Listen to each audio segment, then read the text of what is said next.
Let me bring in our hypnotist, Marshall Sylver. It's Marshall Sylver, ladies and gentlemen, the world's fastest hypnotist.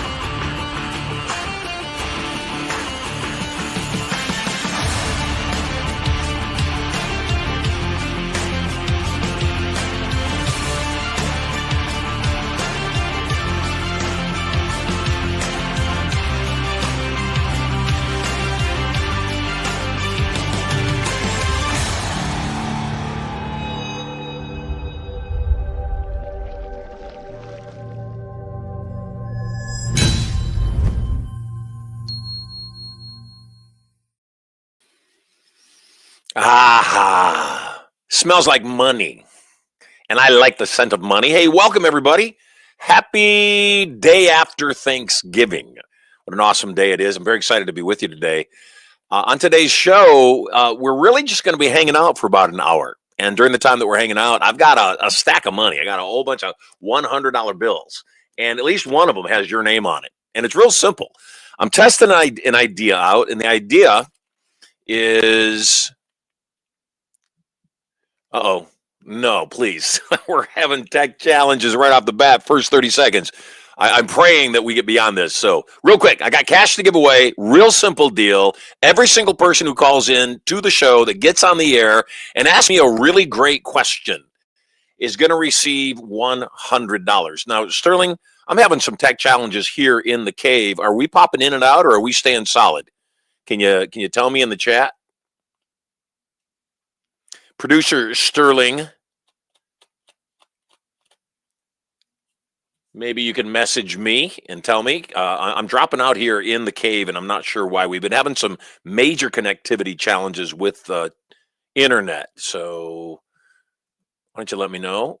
Producer Sterling, are we dropping in? Oh, good. Super. Sterling says we're coming in and that we haven't dropped out yet. So, yes, easy peasy.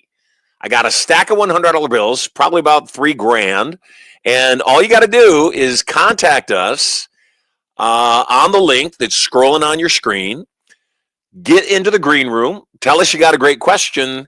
And if you get on the air, I'm going to give you $100 in your Venmo account this afternoon. It really is that simple. I don't know how your Thanksgiving was. Mine was amazing. I tend to like low-key holidays. I've never been one that likes giant holidays with lots and lots of people. I grew up with 10 siblings. I grew up where every single time there was a family get-together, there was at least 30, 40, maybe 50 people there. And so I like intimate gatherings. Yesterday for Thanksgiving, my family got together, my wife, my 3 kids. Erica made an amazing meal. She made roasted a turkey, did a ham, made these amazing little dinner rolls in the shape of little teeny tiny turkeys. Those were delicious. Sterling made lilac infused mashed potatoes, creme brulee. Prosperity made cream corn and more. Maximus made a green bean casserole, and I made my tummy full. That's what I made. I made my tummy full. My sister Eileen came by with her daughter, my niece Christine, Christine's husband Patrick. Just delightful people. I had a blast. So I'm wondering, how was your Thanksgiving? Why don't you tell me in the chat, how was your Thanksgiving? Did you have fun? Did you eat too much? How did it go? In addition, like I said, all I want you to do is we're doing an experiment. My idea is we're going to launch something in the next couple of weeks. We got a very full seminar schedule next week. We've got an event for my great friends that I support completely, the Dreams Business Resource.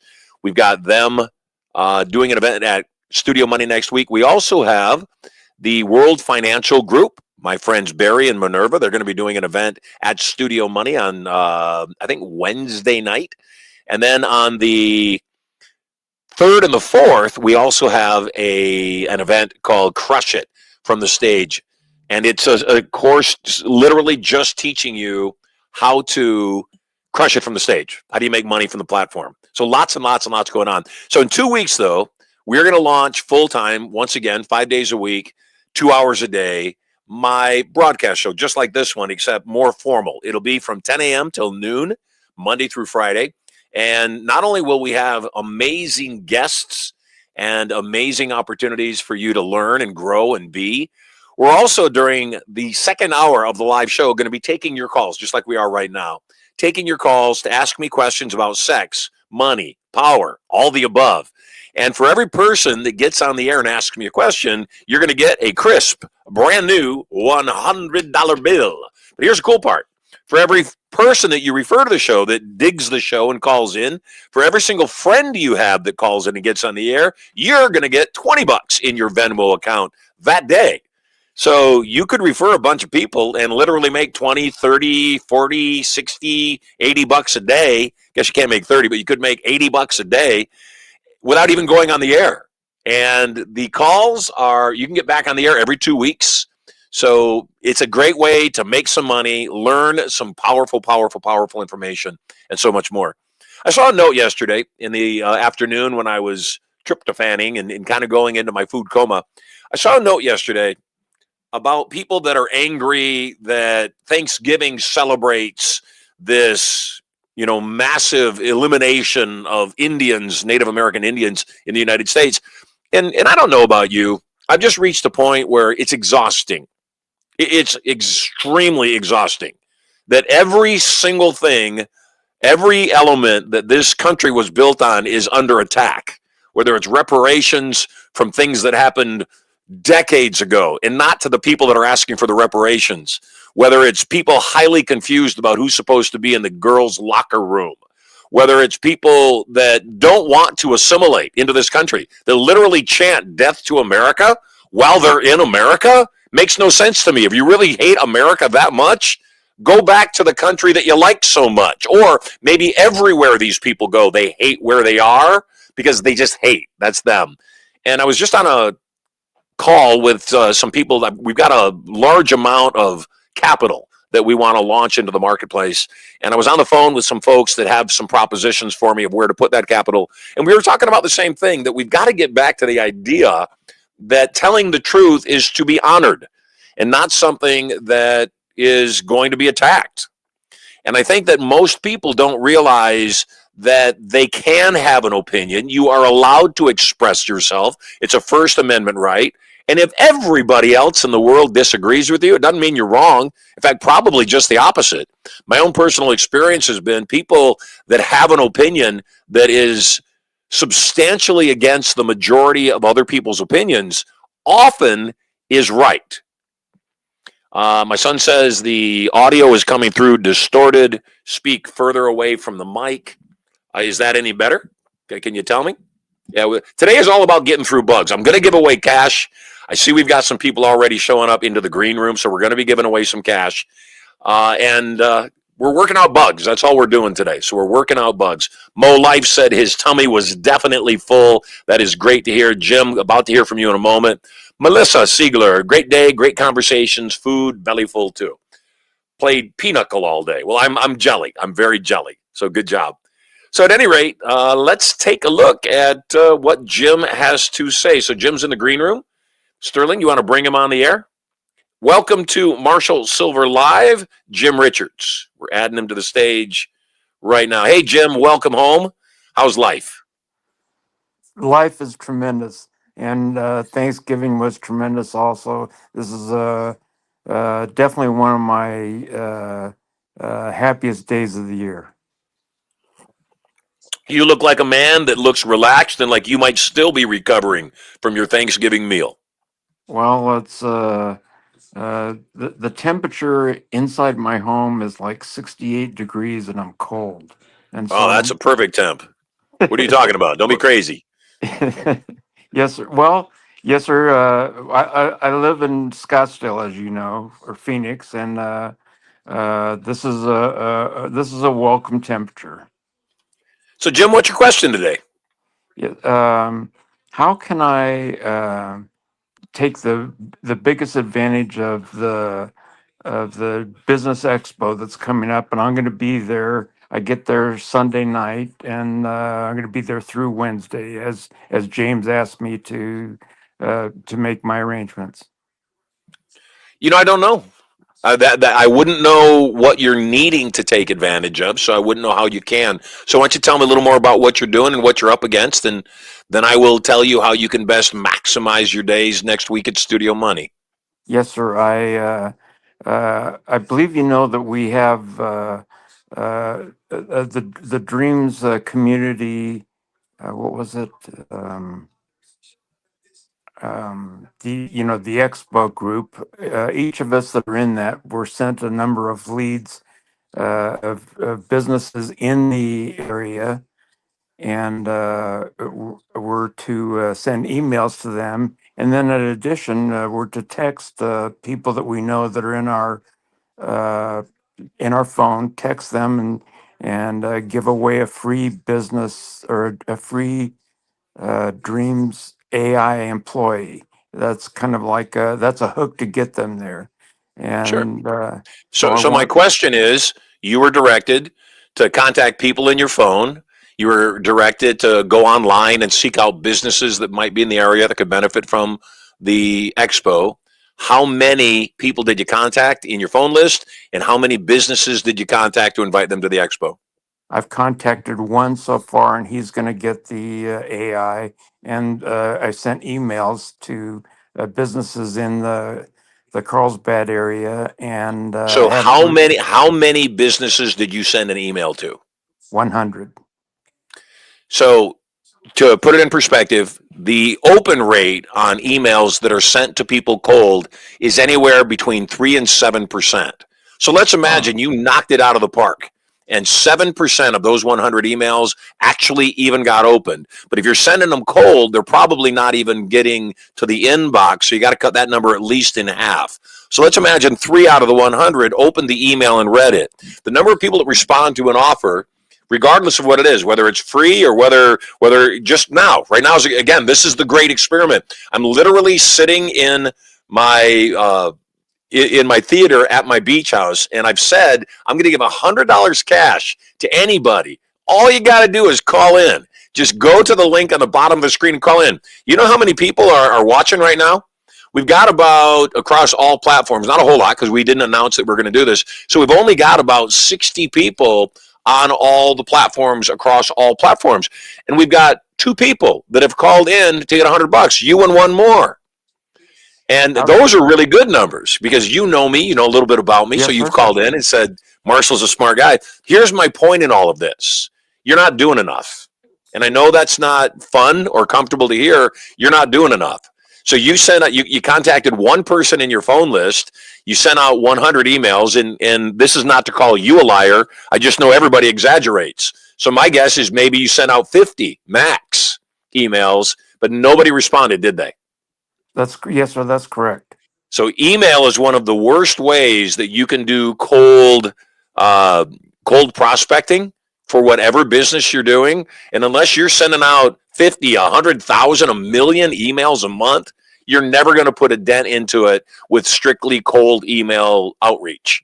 So we've got to figure out a way to either get some validity, meaning some validation by a third party, maybe a testimonial, maybe somebody else saying, hey, Sally, I'm reaching out to you because my friend James said that you were in this business and he said that you and he had chatted. I wanted to personally invite you to this event. That's going to be way different than you sending a cold email that says, hey, Sally, come to this event, because now she knows James and there's a little bit of credibility. So, back to what you should do at the expo, I wouldn't even dream of telling you what you should do at the expo unless you're actually putting 10 people into the room. And I tell my students this all the time, that if you're not able to put 10 people into a business event that's free and will benefit them, don't think about anything else. That's the challenge. Is you got to put Awesome. those 10 bodies in. You got to make it your life's mission to put those 10 bodies in. So I'll give you another example. I just did a marketing push with a outside group. They said $10,000 up front.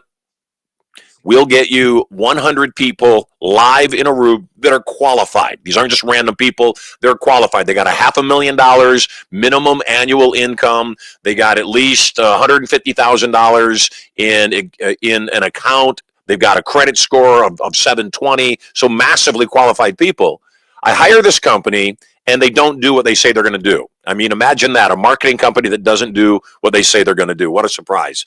So at any rate, they send me a total of 13 bodies, And of the 13 bodies, of the 100 they were supposed to send me for $10,000, only 3 show up at my event.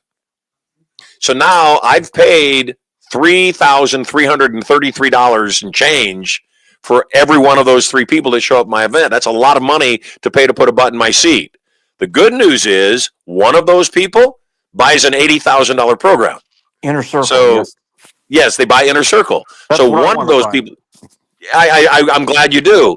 My point in all of that is sometimes in the beginning when we're marketing anything, whether it's the Dreams Business Expo or Turning Point or whatever it is anybody is selling, it can be very, very, very, very, very discouraging because it seems like everybody we talk to just says no or has some excuse of why they're not going to show up or even take a sincere look at what we're offering. And what I say, especially in the beginning, it is massively a numbers game. It is a numbers game. We've got to put a whole bunch out into the marketplace. Today, tomorrow, I would spend the entire day, if it were me, Jim, and I would be posting on social media. I would be going across social media, finding businesses online that I could send a private message to that says, hey, I'm going to be down in the San Diego area on Monday and Tuesday. There's this excellent event called the Dreams Business Wealth Expo going on, and we would love to see you there. I've got tickets. Tickets are $199 a piece. I've got 3 complimentary tickets for you and your staff. Please come join me. And I would spend the whole day doing that. Let's imagine that you can get 15 or 20 people to the expo. I promise you, I'm going to be at the expo all day, both days. And I promise you, I'm going to convert at least 5 of them to come join me at Turning Point. And if 5 of those people join me at Turning Point, I promise you, one of them is going to buy Inner Circle. The affiliate commissions that we pay out from my company are extremely generous. And so one person referred to Turning Point that buys my Inner Circle program is about $16,000 to $20,000 in your pocket. And so that's how the numbers work. Now, it's not until somebody gets that $16,000 or $20,000 check that they start saying, wow, this is real. Maybe I should get off my butt. Maybe I should make 100 times the number of calls I thought I should make. Maybe I should ask my friends that are also, and this is a good term for you to remember, people that have customers, or what I call them, customers with customers. So if I can find my local dry cleaner, and my local dry cleaner sees 1,500 professionals twice a month, and actually 4 times a month, because once on drop off, once on pickup, and they usually come back twice a month to the dry cleaner. My dry cleaner has 1,500 prospects that are either professionals or business owners. How do I know that? Poor people don't get their clothes dry cleaned. Broke people, factory workers don't care about getting their clothes dry cleaned. You're talking about professionals, salespeople, executives, and business owners. So if it were me and I were a part of what you are, a part of the Dreams Network, man, I'd be making friends with dry cleaners. I'd be making friends with CPAs, because what's so powerful about a CPA, Jim?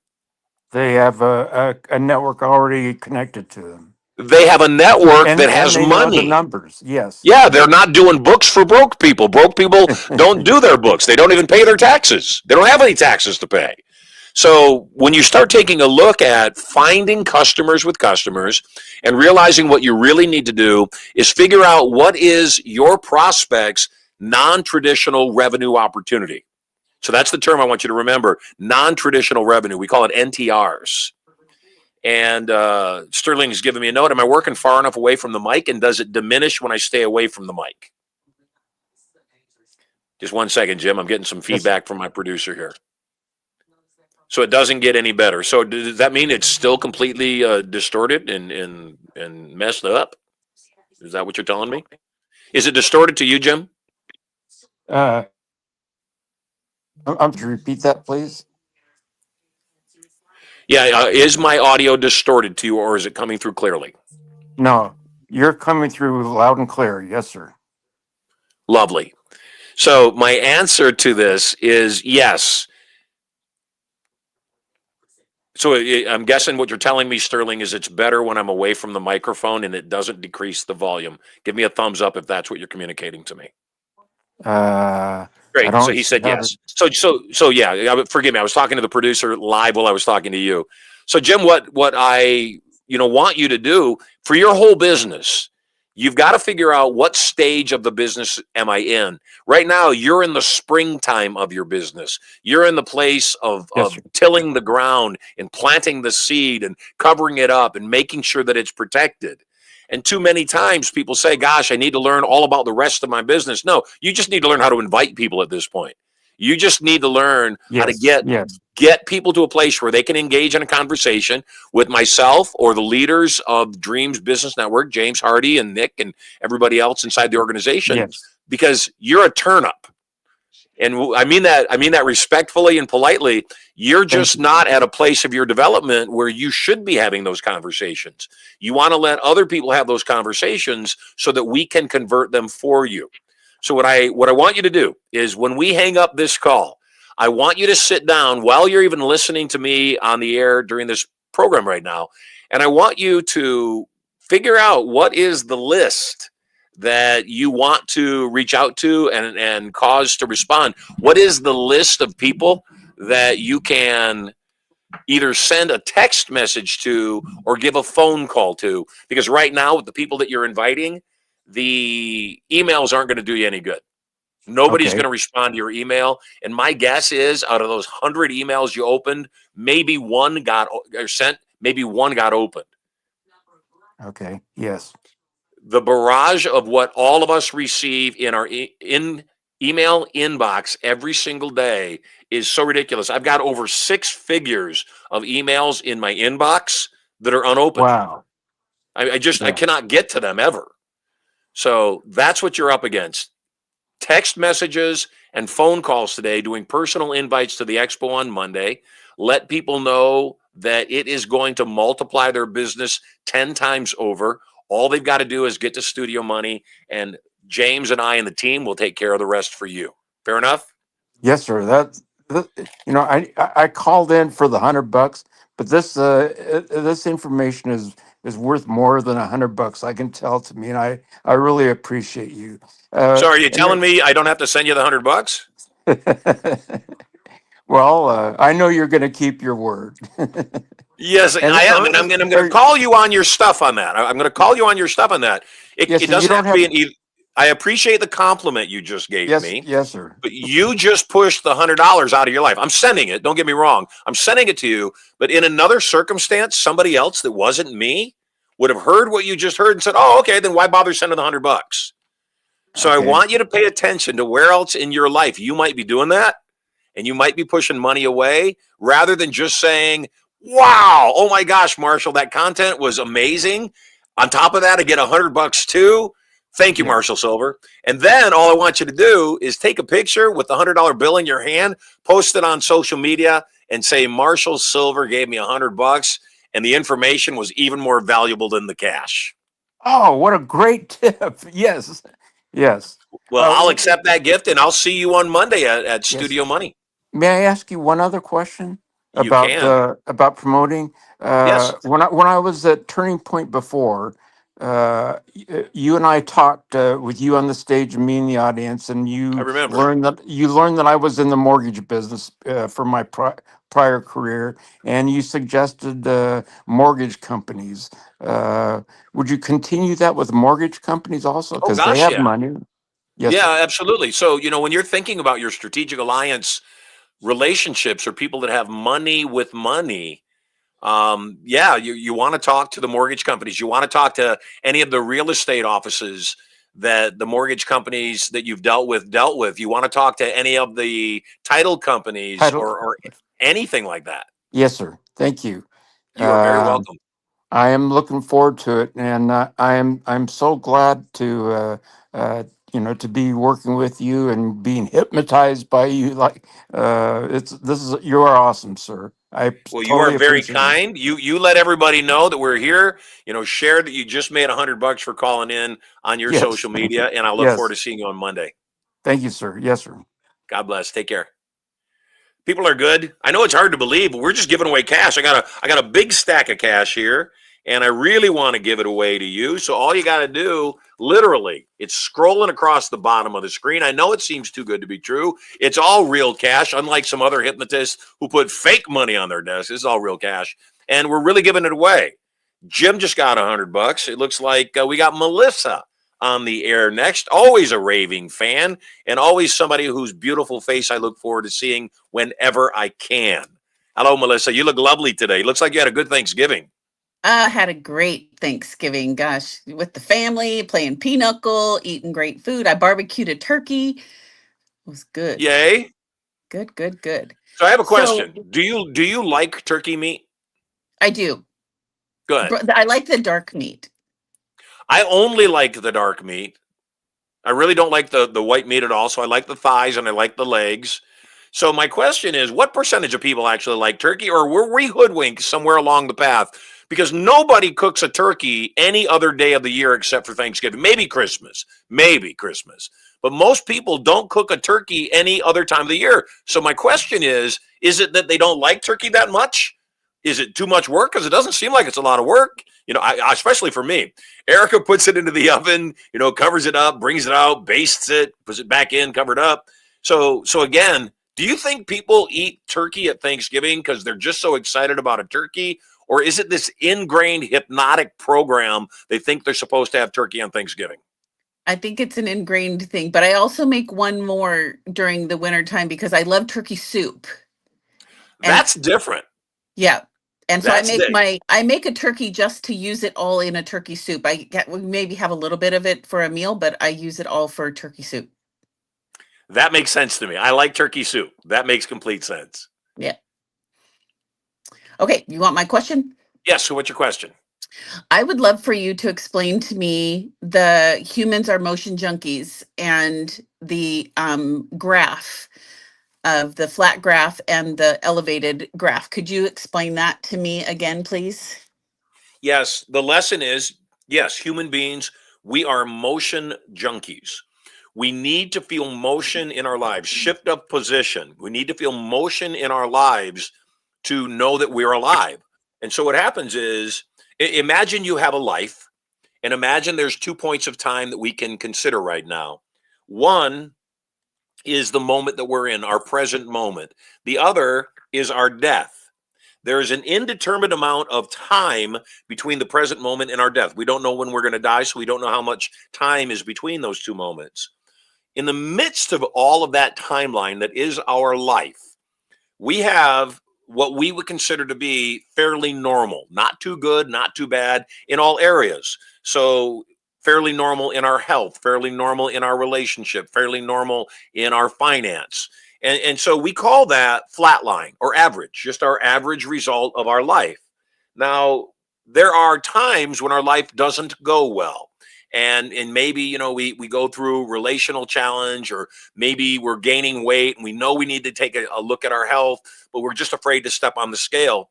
And then one day we're heavy. We know we're heavy. We go to get new pants, and even the largest size on the rack won't fit our waist. And we realize we're going to have to go to elastic waisted pants.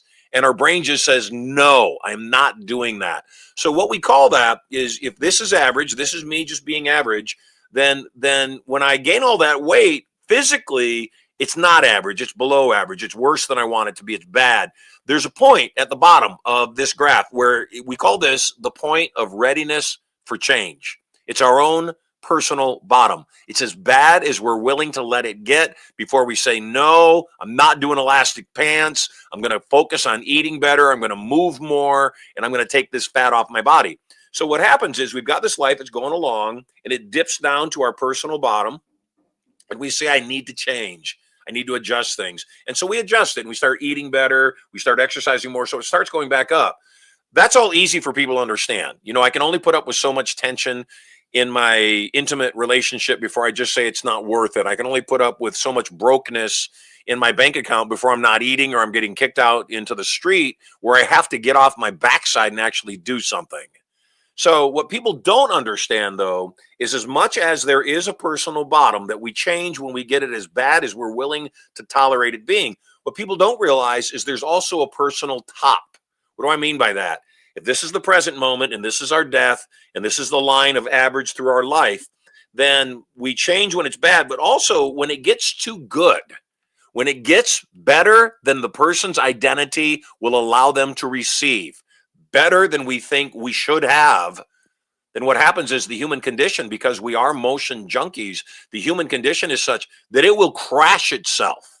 It will literally throw a wrench in the gears. It'll take a completely healthy, harmonious, well-working relationship, and one of the partners says, gosh, maybe I'll go have an affair. Everything's going okay over there, won't really hurt it, they don't need to know, and they go have an affair. Or they make a boatload of money, and because they win the lottery, and because they're not used to having a boatload of money or being responsible or understanding how to be a good steward, they throw it away. They gamble it away. They put it in bad, unvetted investments. They invest in their own education and then don't do anything with the new knowledge that they have. And so what that is that's this personal top, and then to correct itself to be more in alignment with that individual's identity, they'll throw those wrenches in the gears so they can crash. At the very least, to average, but usually crashes it all the way through average, all the way back down to personal bottom again. So the question you are asking me is, human beings are motion junkies. That was the beginning of the story. You were asking me about a term, something that we teach at Turning Point. And the term that we teach at Turning Point is something that every single person on this call or anybody that watches this video later on should consider. And the term is tasking. I'll say it again, tasking. And Melissa, here's what tasking is to remind you and everybody else. Tasking is putting something in play that doesn't allow you to have time to crash your life. What do I mean by that? So if this graph of my life, present moment till my death, is a series of going up till it's more than I think I can deserve, going down to as much as I'm willing to tolerate, and you just keep going up and down like this till I die, the way out of this motion junkiness hell, and what high achievers do, the Elon Musks, the Donald Trumps, the Sir Richard Bransons, what people that achieve at a higher level do is they don't experience stress and negative motion the way most people do. They just don't experience it. That's why somebody like a Donald Trump or an Elon Musk can take so many attacks and still stay on target. Most people, maybe you, certainly me, if I got attacked at the level that Donald Trump or Elon Musk got attacked at, I wouldn't stay with it. It's just not worth it to me. Nothing worth threatening my family over. Nothing worth hurling insults at my wife that she didn't deserve. Nothing would make that worth it to me. I wish I was built differently. I don't want the job of president, and I just don't want that. I get enough as an entertainer and as an educator at this level. I don't want it more. The rewards aren't worth it to me. But what they do is they take that entire graph, and instead of having it be a series of this through their whole life, they tip that whole graph up on end. And now, because they're tasking, they're aiming at something way out of reach, way up at the top up there. Their line, instead of going like this, goes like this. So the lows aren't as low as they were last time. The highs are just a little higher than they were last time. And because they're tasking, they don't have time for this crap down here. I rarely get sick. I don't get sick. I don't have time to be sick. The higher the levels, the higher the devils. You know, in my relationship with Erica, my beautiful, perfect wife, I pick my challenges. I pick my battles. I don't make things a big deal. I get my motion elsewhere. If a person doesn't have enough motion in their lives, if they're not challenged in their business life, if they're not challenged in their own personal life, they'll bring that challenge back to their relationship. They'll throw a wrench in those gears, and they'll get pissed off that their spouse left the toilet seat up or didn't say I love you enough times during the course of the day, and they'll just sabotage it. So good question. Tasking is the ability to get yourself to aim for something bigger so you don't have time for any of the wrenches that'll be thrown either at you by other people or oftentimes by yourself.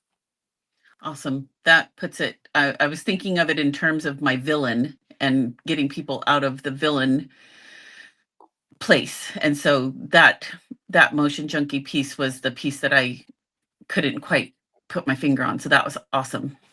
Yeah, so back like we were talking about when we were doing your private session, and we came up with some really good concept for you. Yeah, in that idea, because we all have villains in our life, and most people don't realize that they created those villain characters themselves. I don't have to perceive somebody, no matter what mean or nasty or rotten thing they're doing to me, I don't have to give them the role of villain in my life. They can be a bit part player. They can be a background player. They can be somebody insignificant enough to me that they could be screaming at me and telling all sorts of lies and BS about me. And I just look at them as if they're a spoiled, rotten, ignorant little child and say, I realize you're screaming at the top of your lungs. It doesn't mean anything to me because it's not true. Mhm. And most people don't have the ability to do that. Most people, and again, to a degree, I get it. That's why I don't want the president's job. That's why I don't want Elon Musk's position. I don't want that level of attack. I don't want that level of scrutiny. Not for me. I could handle it just fine, but I've got kids now, and I've got a beautiful wife that I want to protect, and I don't want my children to have to suffer because their father has an opinion. I just recently had a business associate that we don't know each other well. We're just business associates. We're not friends. Contacted me out of the blue and said, I don't want to work with you anymore. And when I pressed him and I said, what's going on? He said, I don't have to give you a reason. I just don't want to work with you anymore. I know there's always a reason. And we had a good relationship. He and I hadn't traded any kind of heat. So it had nothing to do with me. Recently, though, I don't know if you remember, I got caught up in the,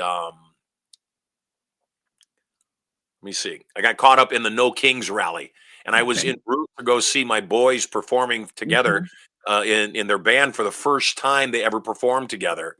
And I'm stuck in this No Kings rally, these morons blocking the street down near my beach house.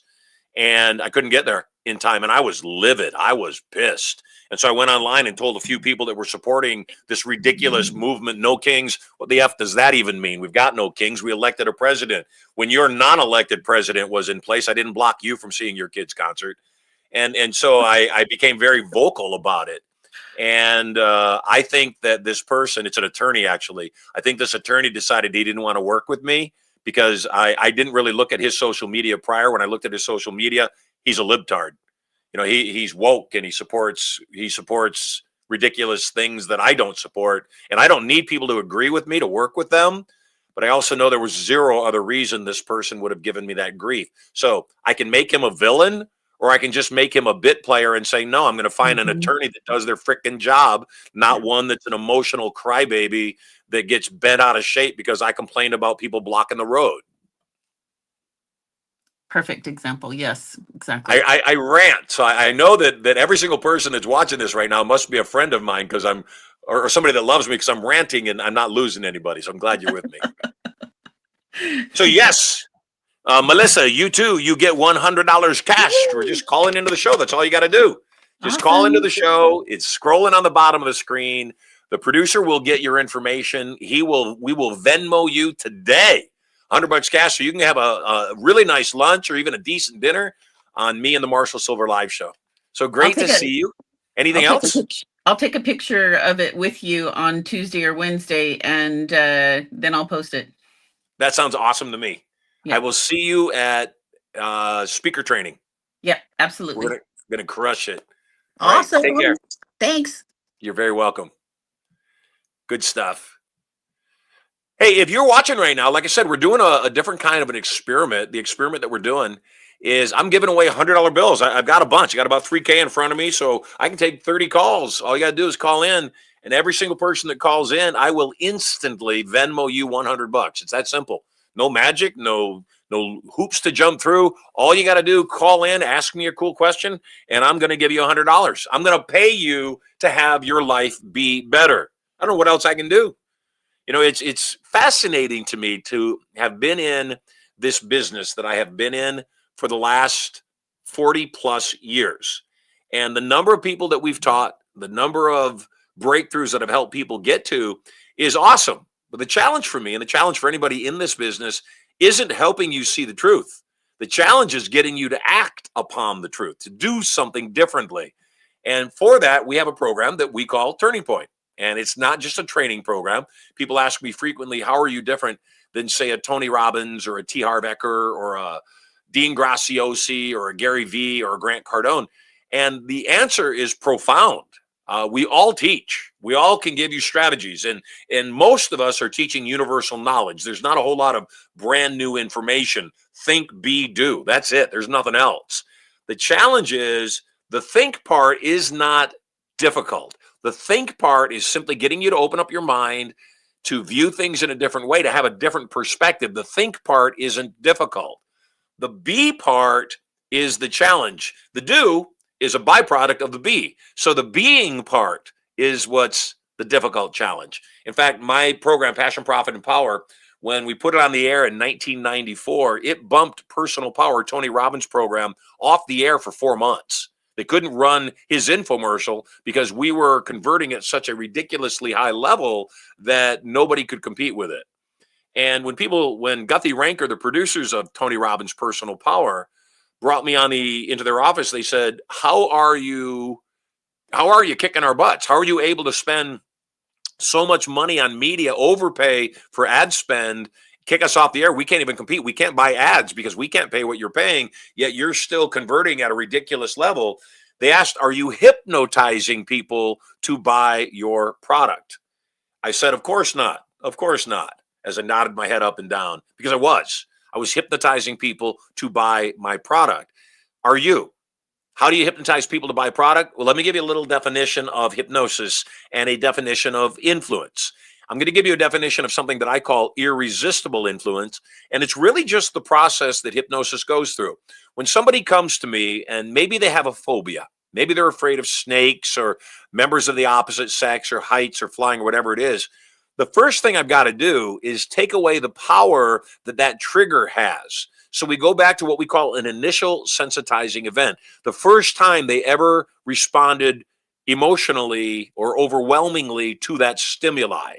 And then we go back to what we call reinforcing events. So maybe the first time this woman that comes to me that's afraid of snakes, I put her in trance and I hypnotize her to remember the first time she ever reacted to snakes. And she remembers that she was 5 years old. Her father punished her, sent her down to the basement as punishment. She went down to the basement. It was a Midwestern house, and the basement had flooded, but the daughter, wanting to obey her father, didn't want to get into any more trouble, goes into the water that's 4 or 6 inches deep and stands there waiting for her dad. Dad comes down after a while to bring her up from the basement, doesn't realize the basement's flooded, turns the light on, and there's garter snakes all over in the water. And he sees the snakes and immediately leaps through the water screaming, oh my God, big drama, big emotion, snatches his 5-year-old daughter up and whisks her upstairs. That's the initial sensitizing event. The daughter, who might not have ever been afraid of the snakes, might not have even been concerned about them when the light was on, just saw them floating around in the water, might not have had a fear. The father's emotional response, though, becomes the initial sensitizing trigger. Then, because she's got this concern about snakes and because she was 5 and still impressionable, believes that maybe I should be afraid of snakes. My dad told me I should be afraid of snakes by freaking out. Her older brother thinks it'd be a funny thing to throw a rubber snake in the bottom of his sister's sleeping bag while the sister is having a sleepover with her girlfriends. So she feels something in the sleeping bag, reaches down to grab it, pulls it all the way up, and it's a rubber snake, and initially freaks out, throws it in the air. All the girlfriends freak out. Everybody's freaking out. That's the reinforcing event. From that moment forward, unless you meet somebody like me, you're going to be stuck with a phobia. Until you meet somebody that can go in and rewrite your software, which is what we do at Turning Point, you're going to be afraid of snakes, and it's going to get worse and worse and worse because it doesn't stay stagnant. What do I mean by that? If the rich get richer. If you're focused on being poor, you'll find more things that should keep you poor. When you know that you are a people and a money magnet, you will instantly, without thinking, just by being, you will instantly start attracting more people and more wealth into your life. So it's not enough to learn. You must become someone new. How do you do that? You don't. I do it for you. You don't really do it on your own. It could be a dramatically life-changing event, could be the death of somebody, could be a near-death experience. It's usually not a good experience that creates these new triggers because, unfortunately, what I just described with the woman that was on in the previous call with Melissa is that because of that human junkiness, a good experience is often misread by the subconscious mind to be out of the norm, meaning I don't deserve that, I got lucky. And so the good life experiences don't often create those traumatic experiences that we then filter through. It's usually the bad ones or the traumatic ones or the ones that we would deem less than desirable. I see we got a couple more people wanting to get on. So Sterling, who do we got next? There he is. Brian, welcome to the show.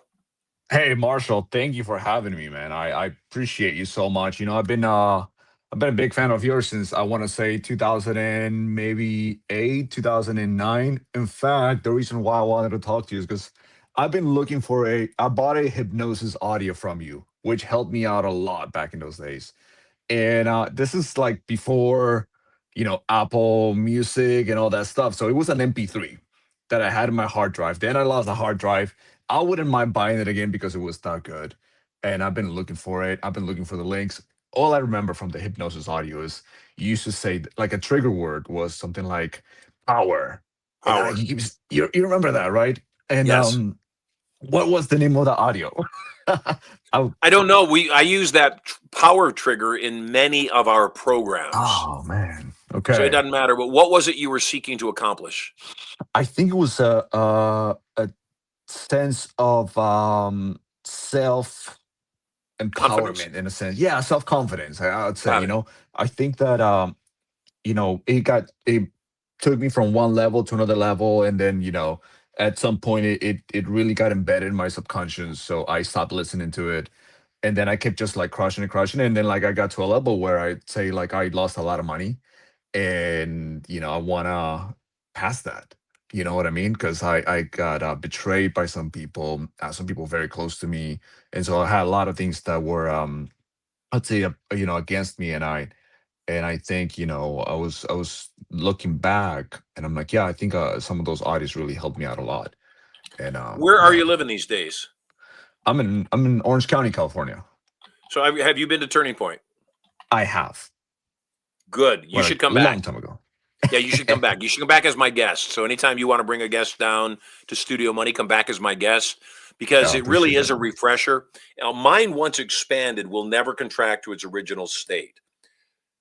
I believe that once you learn new information, you can't go back. And that's not my quote. That's somebody else's quote. I Hmm. also believe, though, that part of the challenge is that as we are learning to expand ourselves, we keep running into challenges that come up again and again and again. And the reason those challenges keep coming up again and again and again, once again, is we didn't change who we were. So somebody that makes a whole lot of money and then loses money, there's nothing wrong with their opportunities. Clearly, the opportunities are coming up just fine. The question has to become, why are they losing money consistently? Why do they keep coming back to that same place? Are they living beyond their means? Are Right. they coasting? Are they living well yet they don't really have a work ethic that over time will work out? I have a couple of family members that I love very, very much. They work really hard for a condensed period of time, but then they want to take a substantial amount of time off. Nothing wrong with that. You just have to get ahead of the bullet. And Right. until they're ahead of the bullet, nothing's going to change. So I'd highly recommend you come back to Turning Point again as my guest. Studio Money is in Carlsbad, so North County, San Diego, probably about an hour and 10-minute drive from where you are right now. Right. Yeah, definitely. I'm in Orange County, like I said, so it's not far at all. I'd love to come back. Actually, that's turning point. Yeah. How can I set that up? All you got to do when you leave the on air, you're going to go back into the green room. In the green room, the producer's gonna make sure he has your information, not only to send the $100 that you earned just for getting on the air right now. He's also going to set you up with two $3,000 tickets to Turning Point. My way of saying happy holidays and thanks for listening. I Before I appreciate. let you go, Brian? What's your business? I was running an e-commerce agency, so we were managing people's e-commerce businesses, Very cool. Are and you still doing that right now? we stopped taking in partners because things changed, and so now I'm just managing my own stores, and we're doing a little bit of the AI marketing stuff for other businesses as well, like inserting AI avatars into people's businesses, creating videos for them and stuff like that for marketing purposes. Very cool, man. Well, like I said, when you Yeah, go back into the green room, let the producer know, let Sterling know that you want to come down and join us. We got one actually coming up in 2 weeks, so we'd love to I'll be see you there. down here. Yeah, at I'll be Studio there. Money, you'll love the new facility. You'll love all the new stuff that we're doing, and it's a good way to make 2026 absolutely astounding. Amazing. Thank you so much, Marshall. Appreciate You're you. welcome, friend. Take care, Brian. God bless. Good people, good stuff. Hey, I've got time for maybe one more call. One more call. I think I saw Lisa McCarthy was the next caller up. Lisa, welcome to the show. Hey, good to see you. And you too. Where are you calling in from? I'm in Los Angeles. Fantastic. Yeah. And I was at Turning Point a couple months ago. I remember. And had a great time. And I was listening to what you said as we were leading up to where I'm at. And I do believe that for me, it's a lot of the past trauma of trying so hard and not making it, and then it shrinking back. And I've been in a spin cycle trying to get the product that I was working on done. And now I'm starting to question whether it's subconscious, whether it's the wrong direction, whether, what the next step is. I was doing real estate for a while and had some minor success with that, with, a couple properties flipped and wholesaled and so on. And so I'm just kind of like in a spin cycle, and would love some guidance on basically like what subconscious fears are blurring my vision, or, what part of my mind I can access to keep moving forward. You're not going to like what my response is. I don't think it has anything to do with anything subconscious. I don't think it has anything to do with any self-sabotage. You're a hard worker. Yeah. I think it has everything to do with you want your success with the project that you're working on to fit a particular mold, and it doesn't fit that mold. And that you're having a really hard time accepting the idea that all that hard work is for naught, that it's just not how things happen. For the longest time, I really wanted to do a television show on network television. And I got to the place twice in my career where I had contracts signed with, on one case, MTV, the other case, CBS television. And at one point, things came up that in order for me to proceed, go further down that path and get those shows on the air, I would have had to compromise my integrity. I would have to go to places that I just wasn't willing to go to. And it wasn't even about money. It was about certain ideologies and certain positions I was asked to hold, certain topics I was told not to talk about, and certain ways I was told that I would have to be to have longevity. And I realized that it wasn't about me. It was just about having an agreeable slave in place that they could hook in until, they extracted as much blood from the rock as they could, and then they were going to discard me and move on. And I mean, it got to the point where one of the circumstances was somebody literally asking me as an adult male to another adult male for sexual favors to have them uphold the contract we'd already both signed. And I certainly could have sued them and gone down that path. My own belief is if you spend much energy in the pursuit of lawsuits, and it's beyond what you're using to pursue your goals and your plans and your dreams, you're wasting your energy, and you're going to get stuck in a cycle that doesn't produce and only protects against losses and doesn't gain. So we had this conversation when you were at Turning Point, that you're an inventor. Yeah. And unfortunately, short of compromising yourself, your morals and your ethics and your standards, unfortunately, often the first deal we do ends up being something that we don't gain the way that we want to gain with. We lose. It's kind of like my first products that I wanted to take to the marketplace. People wanted to own them without really compensating me for my creative ideas. Unfortunately, that's where you are. Yeah. I want you to let go of the idea, Lisa, that it's something in your psyche, or, maybe my energy is out of alignment with the universe. That's not what's going on. You just haven't sold anything. That's what's going on. And so now we got to go back and say, okay, how do I eat chicken while I'm hunting elephants? How do I find something that can sustain me right now while I'm also going for more? And when you figure out how to do that, then you can take your time on the other piece. The challenge is you're in a place of desperation right now. You're in a place where you need to start generating revenue. You need to start generating money, and you don't want to take on any more tasks that you're not really focused on. Yet you again, it's somebody who has a house for sale, and they have an inflated idea because they love the house and all their best life's experiences happened on that property. And they go to the realtor and they say, we want to sell the house. And the realtor says, for what price? And when they give the price, the realtor says, it's never going to sell at that amount. Now, could it possibly sell at that amount? It could. Is it going to likely take a long time to find that right person unless God steps in and drops them in your lap? It will. So the bigger challenge is just, what's the balance and how many houses do I have for sale? If I have 3 primary residences and one of them, they were all special to me, but one of them, somebody's telling me is worth less than I think it's worth. I might just sell the one house because I already have 2 other houses and I don't need 3 houses. And I think that's where you find yourself. Is that close to being spot on for you? I would say in some ways, but I find that my inventions are all in the same realm of like consumer products, technology, all take the same exact thing. So trading one for the other seems to continue the same cycle in my head, at least. I got it. So my question to you is, have you traded any, have you given anybody access to one of your inventions to take it to market? That'd be no. Well, they haven't been completed, and I literally just got another quote that was $10,000 for documentation and not a single prototype, like 2 weeks ago. I got it. So that wasn't my question, though. My question was simpler than that. My question was, have you partnered with anybody that would take one of your products from concept to completion, delivered to the marketplace, regardless of how much money you would make, just to have one of your inventions in the marketplace? Have you gotten to that point yet? No, but I'm ready for that. That's what you need. Yes, agreed. So the first product you're probably not going to make a lot of money on. Pennies on the dollar, 2, maybe 3 points. Fine with that. I just want it done so that I can move on and know that I. Well, there you go. Yeah. There you go. All the other stuff, all the reviews and all of the what's the word I'm searching for? All of the compliance challenges that your product might have. Yeah. All of those can be solved by a partner. So if you hand it to a partner and say, look, I just want a 5% royalty on anything sold, you handle everything else.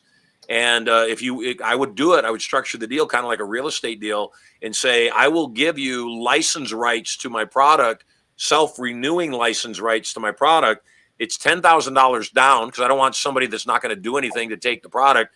You have 6 months to take it to market. If you don't take it to market after 6 months, you can either buy another option for $50,000 or give me my, license rights back. But then if they take it to market, then you build into your agreement a minimum royalty number that I need to receive a royalty payment of, you pick the number, $5,000 a month, $50,000 a month, $500,000 a month. I need to hit a minimum royalty payment every single month, or your license right doesn't renew. I love this. And so you've got on one side of the deal, they've paid you some money up front to prove they're serious. You've given them 6 months to get the product to market. And then you've said after 6 months, the only thing required to maintain the license rights to my product are a minimum monthly royalty payment, as long as you hit that monthly royalty. So let's imagine I buy your rights and I'm working on it. And at 6 months, not ready to go. I'm not making any money. What do I do? Well, if I'm smart, I just pay you the license rights. I just pay you the minimum amount I promised because I know this thing is going to explode. Just taking me a couple more months than I thought. And then that way you're not stuck, not making any money, waiting for somebody to come around. They're not stuck and, risking losing their license rights because they can renew it every single month as long as they hit your minimum.